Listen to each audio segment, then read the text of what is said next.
ముందుగా మీకు ప్యానెల్లో ఉన్న అందరికీ అట్లానే జర్నలిస్ట్ స్థాయి యూట్యూబ్ ప్రేక్షకులందరికీ నమస్కారాలు. ఇక్కడ ముద్రగడ పద్మనాభం గారు ప్రజెంట్ అయితే ఏ రాజకీయ పార్టీలో లేరు. ఆయన రాజకీయ పార్టీలతో సంబంధం లేకుండా ఆయన అంతకుముందు కాంగ్రెస్ లో ఉన్నారు, కాంగ్రెస్ లో ఇప్పుడు లేరు.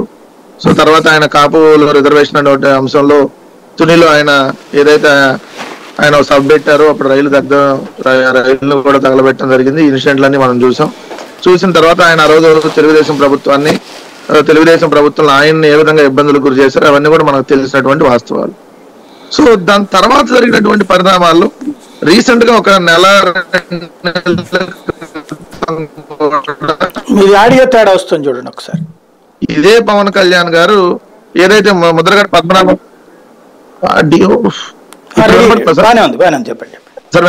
చెప్పండి. ఇదే ముద్రగడ పద్మనాభం గారు ఇదే పవన్ కళ్యాణ్ మీద చాలా ఘాటైనటువంటి పదాలతో కూడా లేఖలు రాసినటువంటి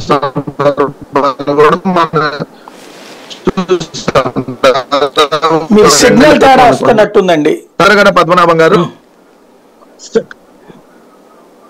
స్పీడ్ మాట్లాడటం వల్ల తేడా వస్తుందో లేకపోతే ముద్దగా వస్తుంది అనమాట మాట. రైట్, చెప్పండి.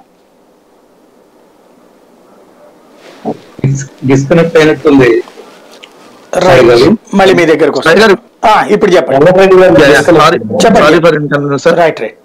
అయితే ఇప్పుడు ఏదైతే ఇదే 2 నెలల క్రితం కూడా ఇదే జనసేన వాళ్ళు ఈ ముద్రగడ పద్మనాభం గారు పవన్ కళ్యాణ్ కి ఘాటైనటువంటి లేఖలు రాసినటువంటి సందర్భంలో ముద్రగడ పద్మనాభం అనే అతను కాపు ద్రోహి. ఈ కాపు ద్రోహి జగన్మోహన్ రెడ్డి గారికి అమ్ముడు పోయాడు.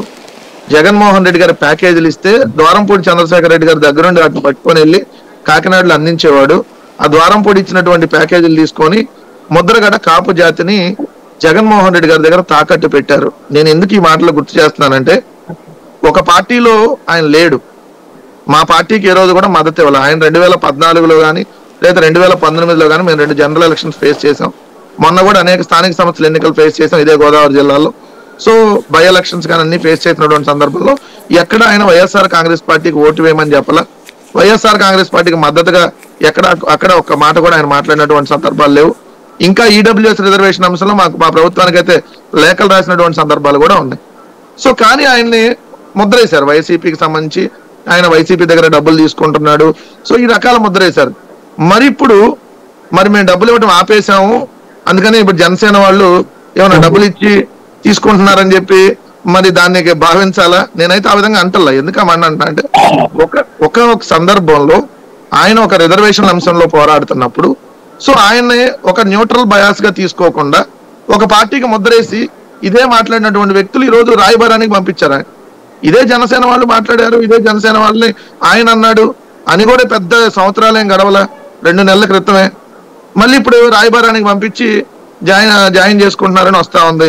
మా నాయకులు ఎక్కడ కూడా మేము ముద్రగడ పద్మనాభం గారిని జాయిన్ చేసుకుంటున్నాం, మా పార్టీలోకి ఆయన వస్తున్నారని మా నాయకులు ఎక్కడ చెప్పలా. మా నాయకులు కూడా ఎవరు రాయబారాలకు వెళ్ళలా. అయితే మీడియాలో వార్తలు వచ్చినటువంటి నేపథ్యం చూసాం. మీడియాలో ముద్రగడ గారు వాళ్ళ కుటుంబం వాళ్ళ అబ్బాయి జాయిన్ అవుతారు.